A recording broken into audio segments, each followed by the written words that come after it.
Release variety, sometimes what happens, we have the release variety, but that release variety may not be adapted to your area. Or it may not be have high resistance power, but they are the high yielding.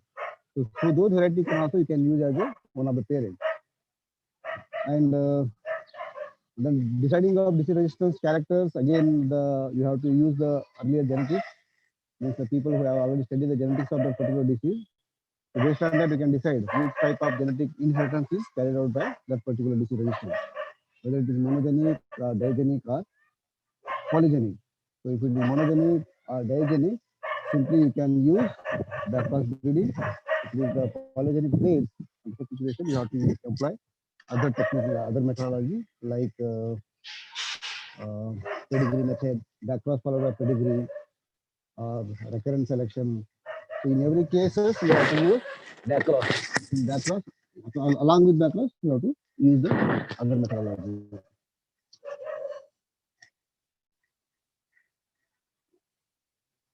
Botany already, I think this thing will be covered in the practical,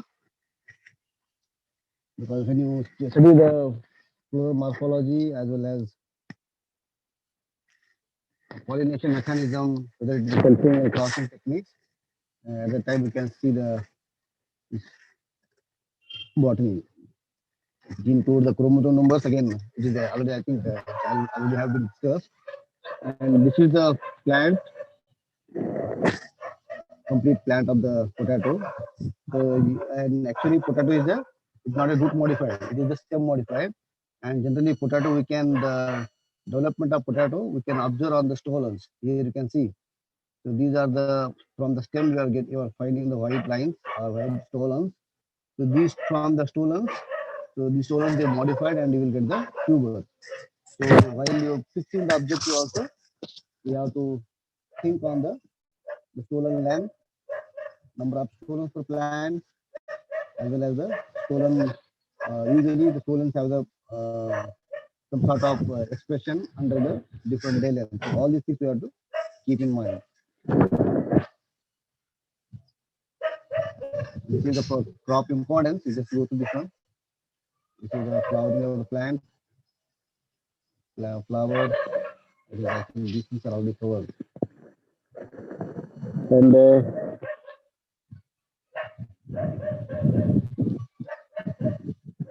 this is the classification. As we know that there are two types of the varieties.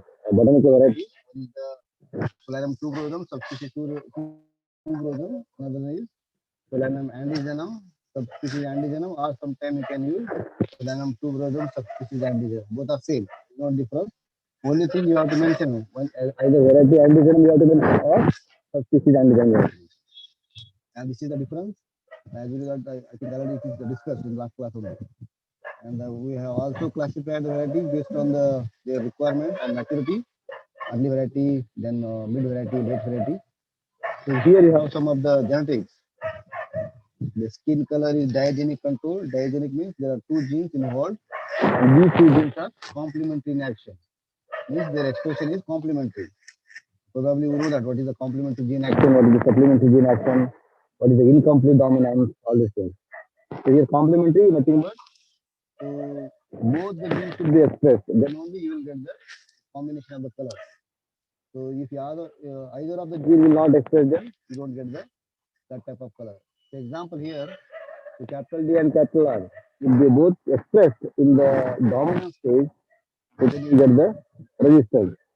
For example, if you find only D, because the D and R both are the gene expressed in the color, if the D is present and R is not present, then you don't get the red color, because expression of both genes involved are required with their dominant nature.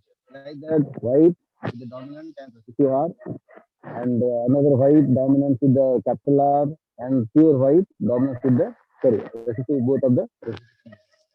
So depending on, and if you have the selection criteria for the color development, particularly for skin color, if your objective is to develop the variety with white color potato tuber, so we have three options.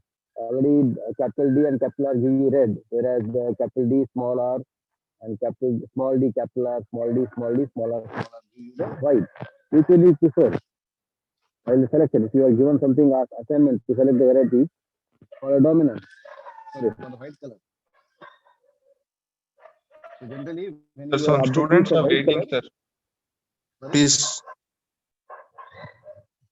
for example, if you choose the capital D with small r, again there may be chances of segregation because one is dominant with the heterozygous condition, another is recessive condition. So in the same case, second small d and capital R, it is better to use or select with the recessive condition of small d, small r. Same thing for red also. So red we don't have any choices. There may be the capital D smaller, but there are chances of segregation if the capital D in heterozygous condition and capital R also in heterozygous condition. Heterozygous condition achievement, capital D with the allele, another allele is small d. Capital R with another allele is small r. If that is the case, they may be undergo segregation. If they are capital D, capital R means they are homozygous condition and the segregation chances are very less. Anyhow, the crop is the asexually propagated. This thing may not be that much a problematic, but when you use as a plant breeding material in the future, when you transfer the trait via seed, in such situation, so such type of problem may be arise. And position of eyes, we know that for processing qualities as well as for the quality trait, position of eyes is very important. It minimize your post-harvest loss because while cooking also or while processing also, we need to remove the eye buds. So when you remove the eye buds, if it is very deep, you have to remove from the deeper length. It means it losses the quantity of the potato. So again, it is the monogenic control. So flat eye is incompletely dominant. It is a sort of intermediate type of gene expression. It may not be complete, just suppress the particular dominant gene, or it may not be completely suppress the recessive gene. It is the intermediate type. So like the flesh color also controlled by Hello, monogenic. sir. Again, Sir, some students are waiting, sir. Let them in, sir. waiting.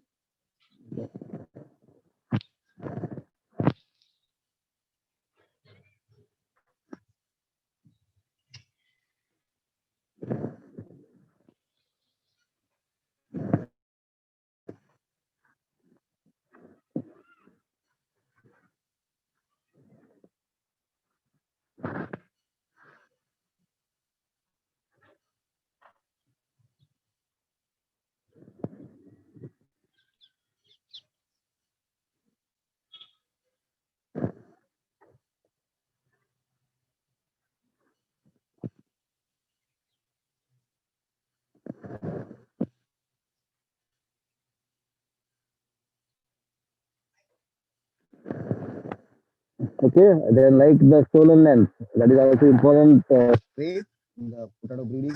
Again, it is controlled by the monogenic, whereas the tuber shape, the study has not been conducted in depth. That's why they are in not sure about whether it is considered monogenic or polygenic. Anyhow, some of the studies say that so long tuber axis means the oblong types are usually dominant over the short axis, means the shorter length. So this is the genetics. Whenever you go for any crop improvement program, so these genetics give you the clue which type of breeding approach you have to apply for the expression or improvement of that particular.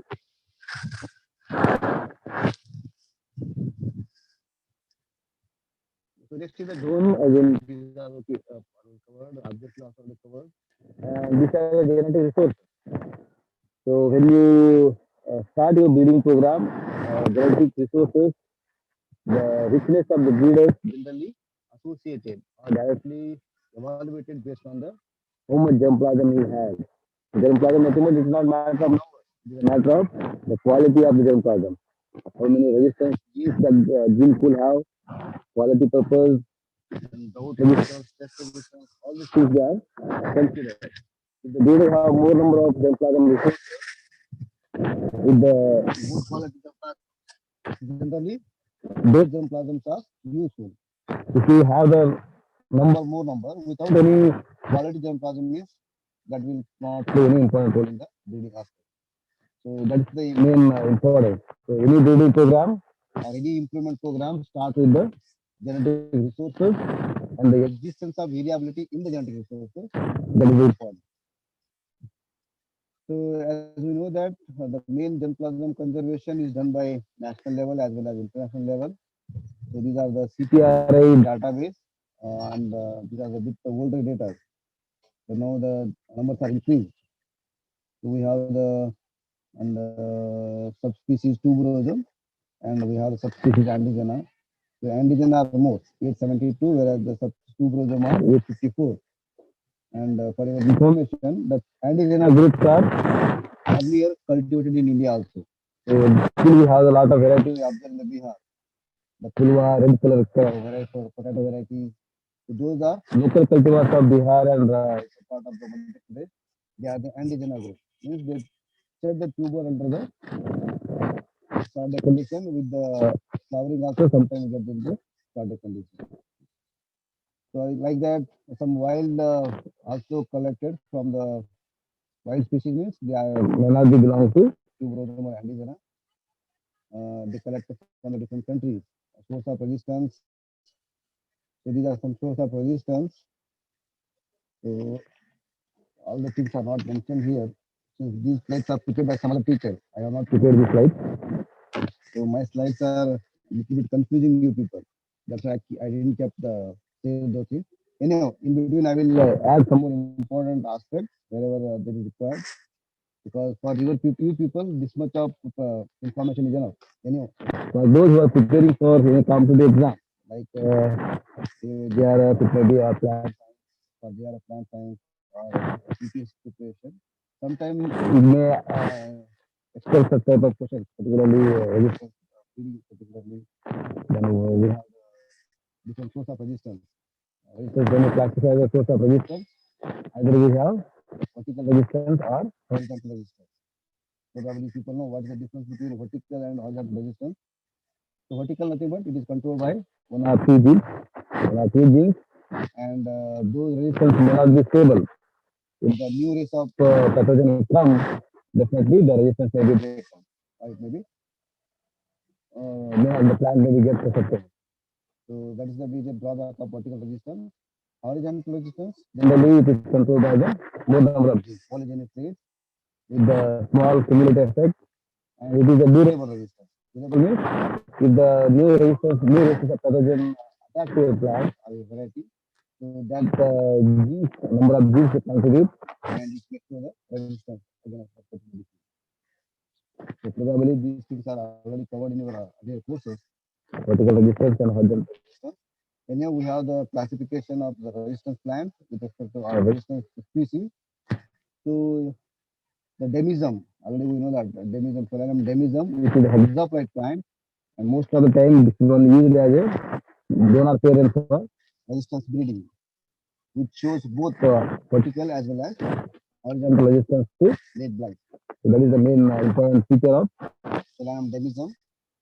I don't know if it is mentioned or not.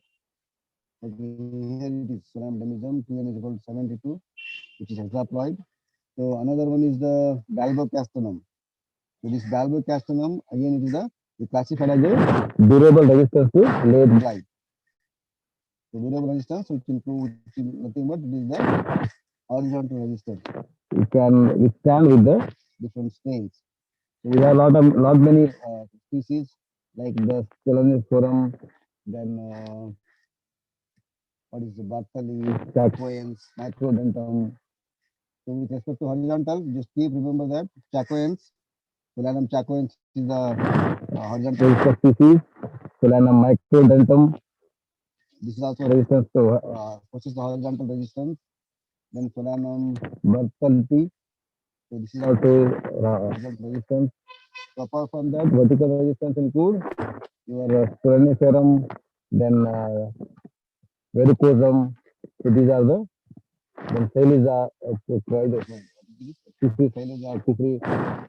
Himalini. So these are the variety resistance to late blight with vertical resistance. Okay. So like that for bacterial wilt, we have the microdentum. For the potato virus X, potato virus Y. PVX nothing but these are potato virus X and potato virus Y. So these are the sources. Tuberma, aphids, we have the nematodes, rot. For the nematode, most of the time this question might asked by the competitor examiner or sometime external exam also. Root knot nematodes. So we have the cyst nematode and another is the Globerida species. The cyst nematode is, what is the cause for cyst nematode? So we have the two species. One is the Melodogyna, another is the Globidera. So Melodogyna generally we call it as the root knot nematode, whereas the cyst nematode we generally refer as the Globidera. So don't confuse with the cyst and root knot, RKN. So RKN, the Kufri, what is that? Where is it?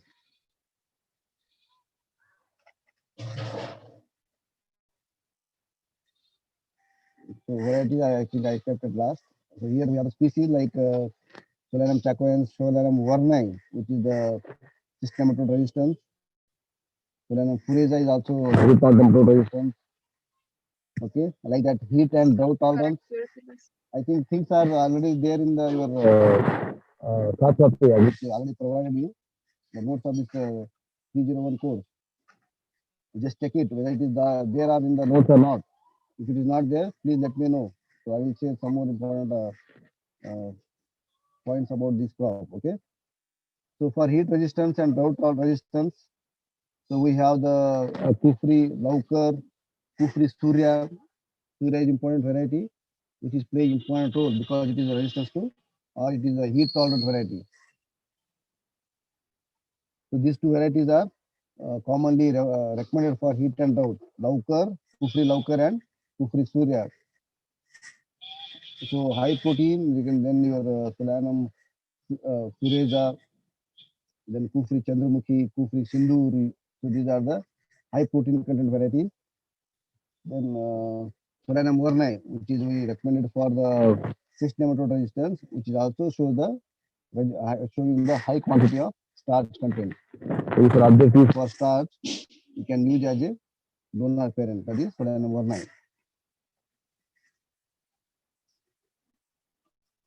When you see the value improvement of the crop improvement particularly, we have the two options. Either you can use the tuberosome species or you can use the indigenous species.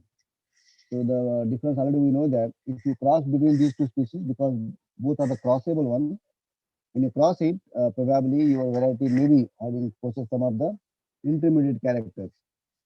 So those variety which is not suitable to your area, if you are adopting the new variety, so such type of breeding objectives are important. When you see the evolution pattern of this tuberosome and Andizena, the number of accessions in tuberosomes are less, and also the tuberosome accessions generally show the narrow genetic base. So keep in remember, sometime exam will ask you why the tuberosome species has narrow genetic base. I think already there in the PowerPoint, the tuberosome have narrow genetic base because as we know that 1840s main issue of the Ireland, the late blight epidemic in Ireland leads to destroying of almost all type of germplasm what they are growing. So that is one cause why there is a less narrow genetic base. The second one is the total time required for the evolution of the tuberosome is shorter than the Andizena. Okay, these are the two major reasons why we get the tuberosome species have a low narrow genetic base. What thing you can tell about this crop? Okay, Andizena is easily crossable with the tuberosome, and you can the study already showed that you get high rate of heterosis when you cross Andizena with the tuberosome. So this is about the just the requirement and basic knowledge of a crop. Once you gather all the information and once you fix your objectives, then you have to proceed with the breeding method. Already you know that what is your breeding method or what is your breeding objective, and if your objective is yield, then yield is the polygenic trait. It means there are many genes are contributing to Sir, expression of it. Tell me. Sir clear ಕೇಳಿಸ್ತಿಲ್ಲ sir, ಅಂದ್ರೆ ಅಷ್ಟು clear ಇಲ್ಲ sir, ಏನ್ ಹೇಳಿದ ಅಷ್ಟೇ. Student join ಆಗ್ತಿದಾರೆ sir ಅದು on network problem ಇಂದ ಎಕ್ಸಿಟ್ ಆಗ್ಯಾರ ಸರ್. ಕೇಳಿಸ್ತಾ ಇಲ್ವಾ ಇವಾಗ? ಇವಾಗ ಓಕೆ ಸರ್ ಅನ್ಸುತ್ತೆ. ಆಕ್ಚುಲಿ ನಾನು ಔಟ್ ಸೈಡ್ ಇದ್ದೀನಿ, ಯಾವ್ದೋ ಹಳ್ಳಿಲಿದ್ದೀನಿ. ಐ ಡೋಂಟ್ ನೋ, ನೆಟ್ವರ್ಕ್ ಏನ್ ಪ್ರಾಬ್ಲಮ್ ಇಲ್ಲ, ಇಲ್ಲಿ ಚೆನ್ನಾಗಿದೆ. ಸರ್ ಸ್ಟೂಡೆಂಟ್ ಎಕ್ಸಿಟ್ ಆಗ್ಯಾರ ಸರ್, ಅದನ್ನ ಮತ್ತೆ ಕರ್ಕೋರಿ ಸರ್. ಮತ್ತೆ ಕರ್ಕೋಬೇಕಾದ್ರೆ ಮತ್ತೆ ಜಾಯ್ನ್ ಮಾಡ್ಕೊಂಡು ಹೋಗ್ಬೇಕು. ಸರ್ ನೆಟ್ವರ್ಕ್ ಪ್ರಾಬ್ಲಮ್ ಇಂದ ಎಕ್ಸಿಟ್ ಆಗ್ಯಾರ ಸರ್. ನಿಮ್ದು ಇನ್ ಮಾಡ್ಕೊಂಡು ಔಟ್ ಮಾಡ್ಕೊಂಡು ಟೈಮ್ ಓದೋದು ಇದು. ಲ್ಯಾಪ್ಟಾಪ್ ಆದ್ರೆ ಅಲ್ಲಿ ಆಪ್ಷನ್ ಇರುತ್ತೆ, ಇಲ್ಲಿ ಮೊಬೈಲ್ ಅಲ್ಲಿ ಐ ಡೋಂಟ್ ನೋ, ಮತ್ತೆ ಬ್ಯಾಕ್ ಹೋಗಿ ಮಾಡ್ಬೇಕು ಅದನ್ನ.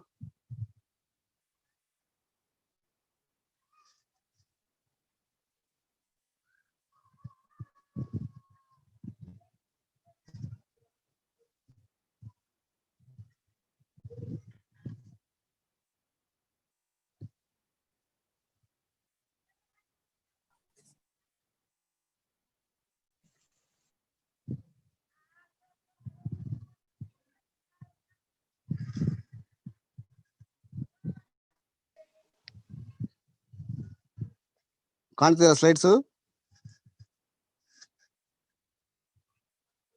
Yes, sir. Okay. Okay. So breeding method, when you plan for any breeding improvement, so whenever you choose the breeding method or whenever you want to develop a variety, so first thing you must have the lot of germplasms, and we already know from where you can get the germplasms. Either you may ask from the NBPGR, in turn NBPGR send the same letter to CPRI.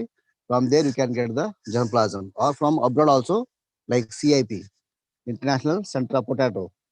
So Peru, it is located in Peru. You can also ask it from the CIP, no problem. So they will provide the germplasms, or you can also have the opportunity to collect the germplasm from the local areas, local growing areas. So by surveying, you can collect a lot of varieties. So if they show a lot of variabilities, then definitely you can use that germplasm also. So once you collect the germplasms, once you fix the objectives, so what objective you want to improve, particularly it may be the yield, or it may be the quality traits, or it may be the disease resistance. So again, at the same time, you have to study the genetic characters. So what is the trait if you are specific to a particular disease resistance? So example, you are planning to develop a variety for the late blight resistance. You have to first check whether the donor source are available or not, and what is the genetic character which control the resistance, whether it is the resistance is controlled by monogenic trait or digenic or polygenic traits. So based on these genetic characters, you can decide so which type of methodology you want to improve. If it is a monogenic trait or digenic or disease resistance development, generally we suppose use the backcross breeding method. And again, the facility available with you. So if you have the markers, you have the advanced genetic improvement programs like use of molecular markers, etc. So then you have the option of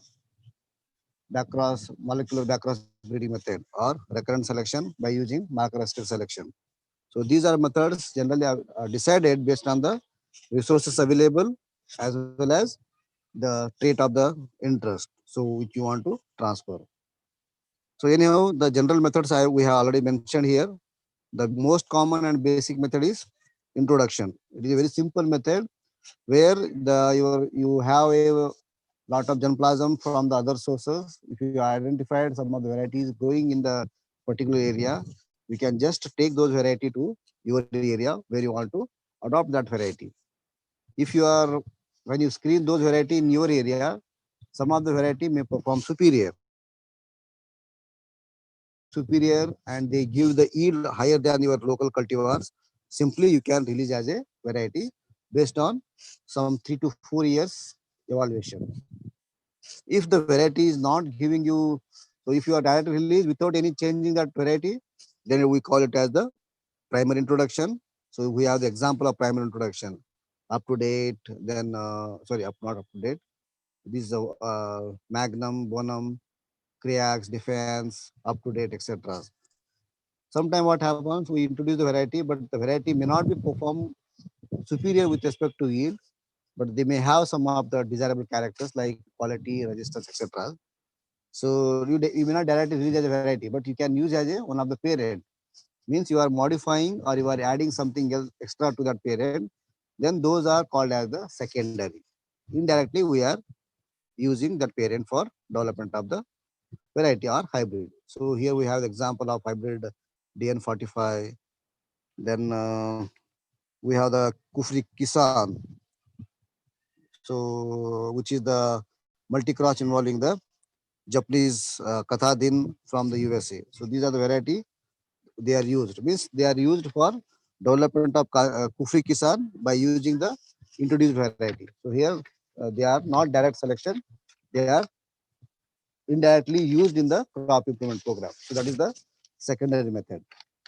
So apart from that, the third method is clonal selection. So clonal selection means you already know that what is the meaning of clone. This is the group of plant produced from a single plant, means from the single plant or single tubers through asexually. So there is no sex involvement or there is no gamete involvement. So you are taken a individual plant. From the individual plant, you are making the cuttings or tubers you are using from the particular plant, and you are producing a group of the plants. So group of plant produced from a single plant through asexual. That is called as clones.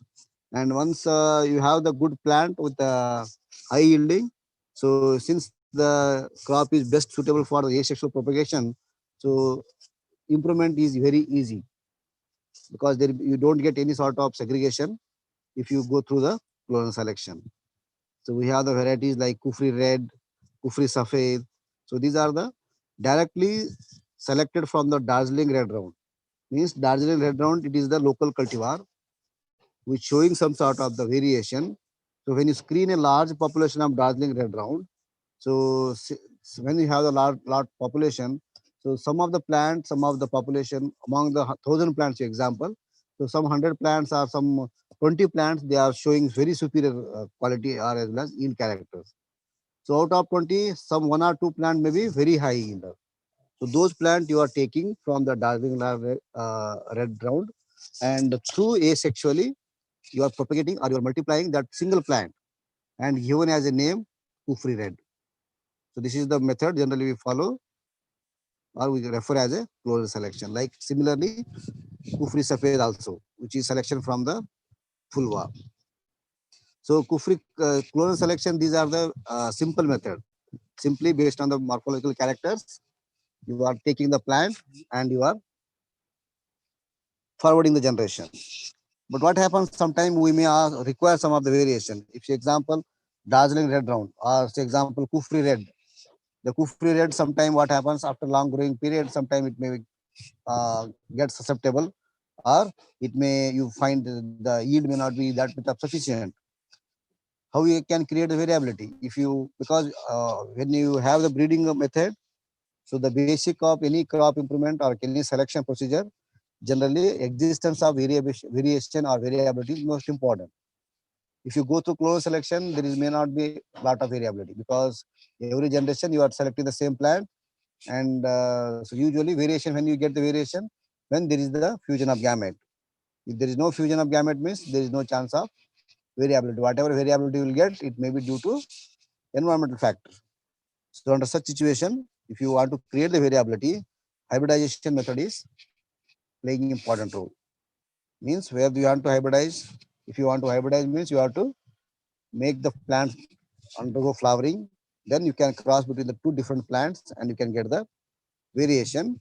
So based on the your desirable characteristics, you have to select the plant. So that is hybridization by followed by selection. That is another method you can use for development. So like Kufri Kundan.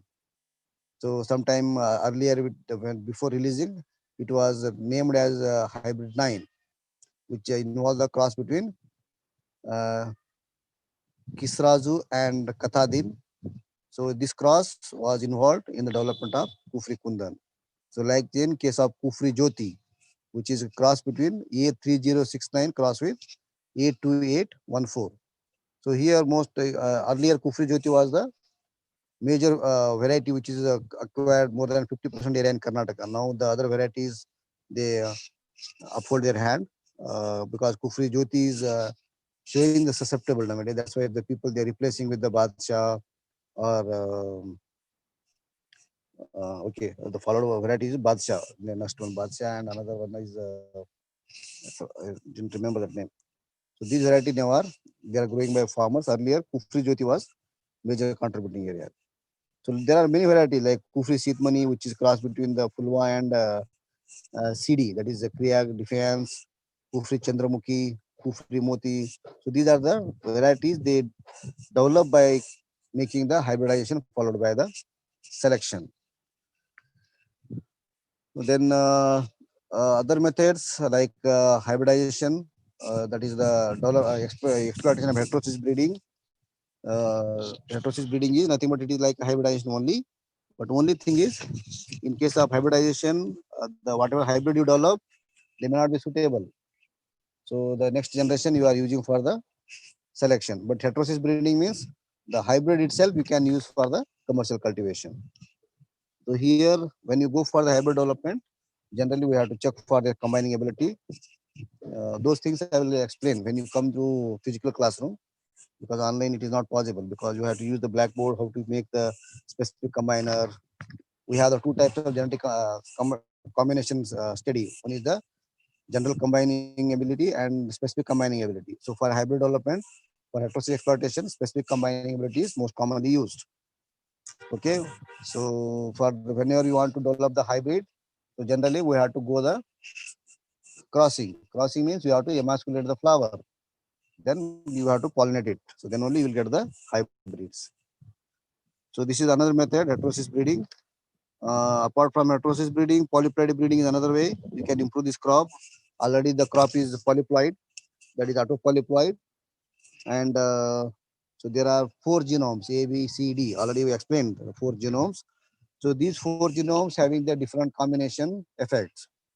The capital A, capital A, capital A have the one effect, capital A, capital B, capital A, capital A, capital B, capital B have the other effect. So such type of combination you may change and you can use it. So apart from that, different combination of polyploidization, you can also use the haploid development. So haploid developments, when you want to develop a variety or hybrid, you need a true inbreed or true pure lines. If you go through the seed selfing and development of the inbreed or pure lines, generally they sometimes they undergo the some sort of depression or some sort of uh, variation.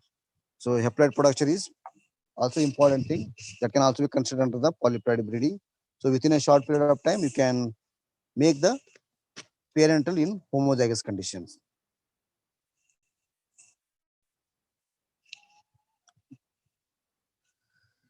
So next method is the interspecific hybridization.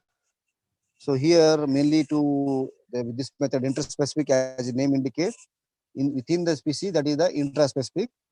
Between the species, that is the interspecific. So probably you know the difference between intraspecific and interspecific. So interspecific hybridization also is one of the important pre-breeding method. Pre-breeding material means the materials which are used for the breeding process, not the after the breeding. Before the breeding, we have to develop the materials. So here this method is mainly used to incorporate some of the resistance genes or some of the quality genes from the other plants or other species. So when we use the interspecies hybridization, as we know that we have a lot many ploidy levels in the potato. We have the diploids, we have the tetraploids, we have the triploids, we have hexaploid. Say example, your demism. Demism is a tetraploid, curtilobum, or sometime what are the other species? Fureza, which is a diploid. So you may not get easy success when there is a change in the polyploidy.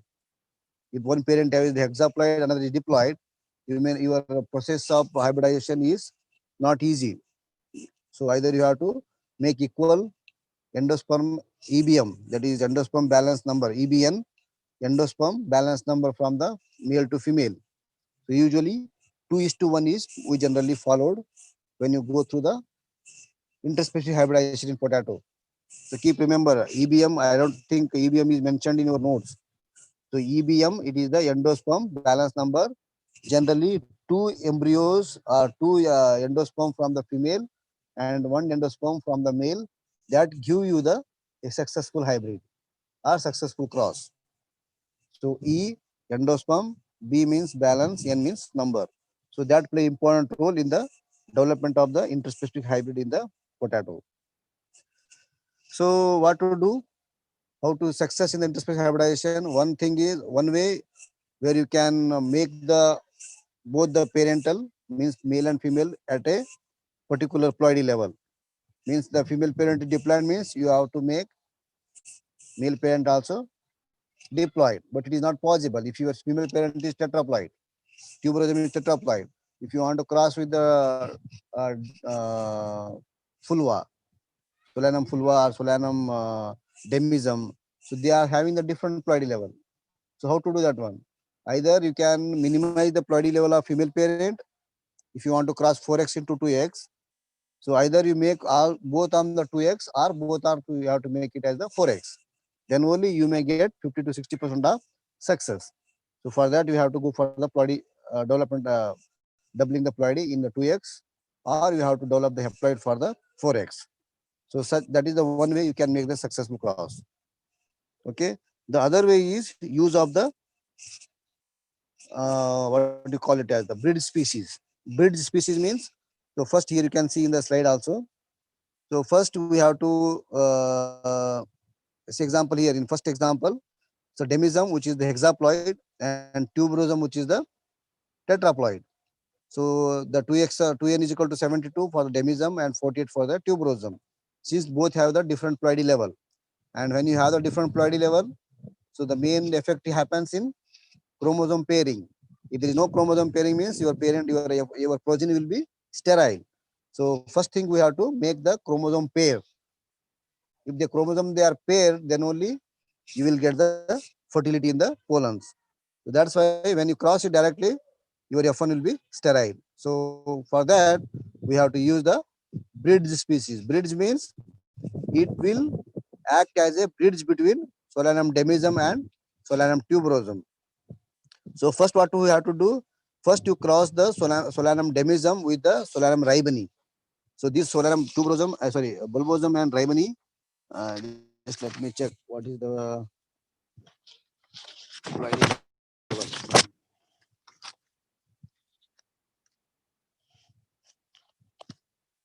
okay. So when we use this one, so demism and ribeni both are the crossable one. They are easily crossable, and your F1 is fertile. Here F1 is fertile, nothing but already 50% of chromosomes or 50% of genes from the demism and ribeni, they are combined in the F1. So this ribeni is act as a breed species because it will crossable with the demism and also it is crossable with the tuberosum. Such species only you have to use. So you cannot use one is crossable but another is not crossable. So okay, ribeni is the universal which is crossable with both demism as well as tuberosum. That's why you are using Solanum ribeni. Once you cross with the demism and ribeni, you will get the genes from both the demism and ribeni in the F1 fertile. Once you get the F1 fertile, this F1 is crossed with the tuberosum. So because both ribeni is providing the genes here, that's why tuberosum and ribeni also they are crossable. That's why your F1 of these two F1 and tuberosum will be fertile.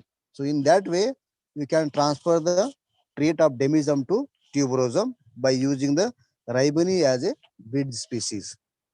Okay, so like that in case of aculae, Solanum aculae,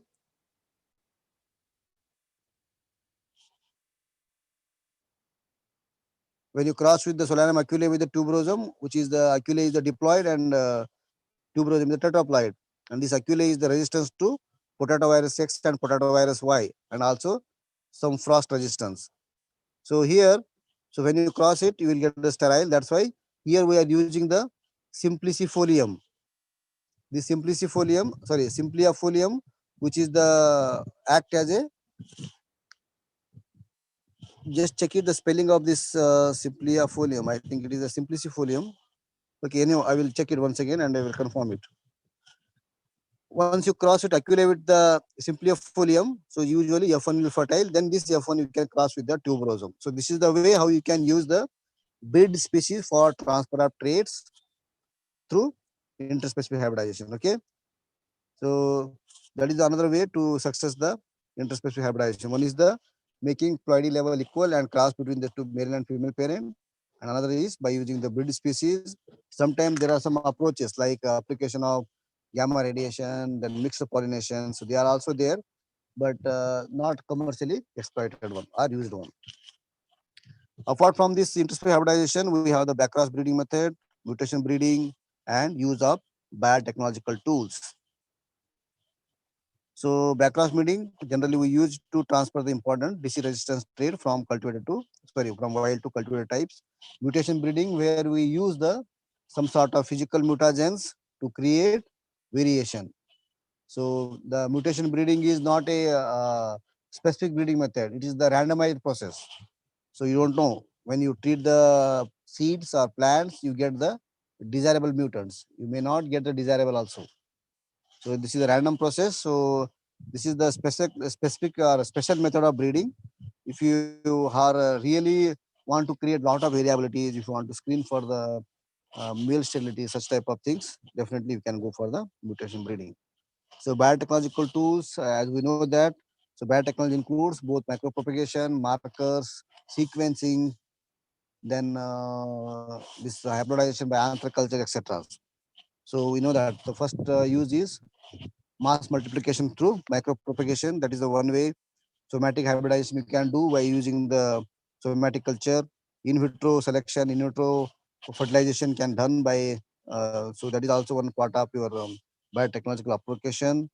Then genetic transformation, so that is also another way of improvement of crop. Then creation of homoclonal variation instead of hybridization, all these things. Simply you change the media content, growth regulator content. Definitely you will get the homoclonal variations. So some of the example, those things again, when you have a physical class, I will list those things. Uh, so here just to have some highlights: anthraculture, somatic application, then micropropagation, applied development, etc. So there are some of the transgenes also developed. So these transgenes are mainly for cyst nematodes, where they use the BT cry3A gene because nematode is one of the major problem in most of the hilly areas. And again, for the Colorado beetles, they use this BT cry3A gene, and USD 83801. I don't think they are kept here, mentioned here. It is not there. So you just check through your soft copy whether these things are mentioned or not. Then we have the molecular markers to check the variation exist in the your collected germplasms or variation varieties. You can confirm the hybrid at the molecular level also. Genetic fingerprinting can done with the molecular markers. We can use the biotechnological like a protoplast fusion, embryo rescue techniques. Okay, and there are some CPRI also develop some of the transgenes potato using Cry1AB genes and osmotin genes, which exhibit resistance against potato tuber moth as well as late blight disease. Okay, other than that, they also have the recently, it's not recent actually, it is the 2015-16 data. CPRI in collaboration with the JNU, Jawaharlal Nehru University, New Delhi, they have developed 8 Indian potato variety using AMA1 gene.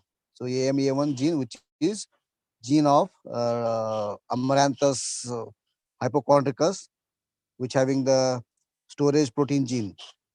So they enrich the potato with the protein gene, that is AMA1 gene, through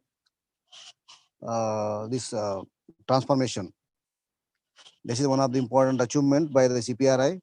And they also already, we know that genomic sequencing of this crop is already done in 2011. This is the first sequenced tuber crops worldwide. So they use the RH89-039-16 as a parent for development of, sorry, for the sequencing, and 844 million base pair. This is the genome size of potato, 844 mbp. Okay, so this is about the crop improvement of potato with respect to different approaches. And Apart from that, Monsanto company, they develop one transgenes for the Colorado beetles. That is the new leaf potatoes. This is the first transgenes by the Monsanto develop company, BT. Okay, what else? There are the variety achievements wise, variety wise. You just go through your old notes, your production course where they mention the varieties. So I may not be completely cover these varieties because again, when you cover the varieties, it will take more than one class. So just go through the varieties, important varieties, or you go through the any CPI website where you get the all the varieties. When it comes to the seed production, probably again this has been covered in our whole earlier course. There are two approaches of seed production. One is the TPS, true potato seed. Another is SPT, seed potato technique. So these two approaches are generally used for seed production. And again, I think it is there. We already provided the soft copy. So just I will superficially explain the things in the seed potato tubers. Okay. So as we know that the requirement of tuber is most of the cases the potato is production through seed material is we use the tuber as a seed material, and more than 50% of cost of cultivation goes towards the tuber only, and most of the time the tubers are main source of carrying diseases as well as pests. So if you want to develop if you want to grow the potato in Belgaum, the Belgaum farmers completely dependent on the Himachal Pradesh or Punjab farmers for the seed material purpose. So Department of Horticulture and some private people, they import the seed from the Punjab and Haryana as well as Himachal, and they distribute to the farming community. And more than 40% of cost goes to seeds, and more than 10% of cost goes to the transportation itself. So when you see the seed rate, generally we have the different sizes: large seed, medium size tubers, small size tubers. So in most of the cases, it goes more than 25 to 30 quintals per hectare. If you have the large size, medium size 15 to 20, and smaller size 10 to 15 quintal size. So that's why. So when you see the ideal size of tuber should be minimum 30 gram. You should not if you can use the 30 gram is that is quite common, that is quite suitable for the production. So 30 gram or less is best for the use as tuber materials or tuber production. So that much of quantity you can reduce if you produce the tubers at your level. So anyhow, this is the requirement of the tuber production. So this is the requirement, like the production of your commercial crop also, you can use the seed material as a tuber with a different quantity. So isolation distance, minimum 5-meter isolation you have to maintain since it is the self-pollinated crops. So to avoid the foreign pollen contamination, so minimum 5-meter of pollen isolation distance you have to follow. And some of the publication shows that the outcrossing percentage of the potato is 0 to 5%. So need not to worry about